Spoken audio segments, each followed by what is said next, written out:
আসসালামু আলাইকুম। গ্রামে যারা বড় হয়েছেন তারা অনেকেই জানেন যে গোবরের ঘষি।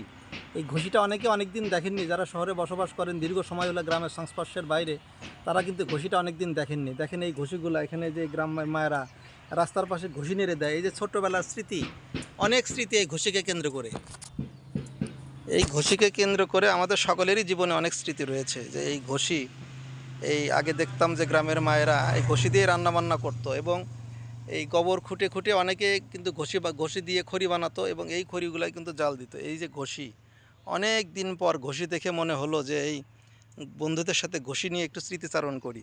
যারা গ্রামে বড় হয়েছেন তারা জানেন যে এই গোবরের, এই যে গরুর যে গোবর, এটা দিয়ে কিন্তু যখন ধান ক্ষেতের ধান হতো, ধানের খোলাতেও কিন্তু ওই গোবর দিয়ে লেপে দেওয়া হতো, যাতে মাটিটা শক্ত হয় এবং বালি যাতে না ওঠে, এবং তারপরে কিন্তু ধান নেড়ে দেওয়া হতো।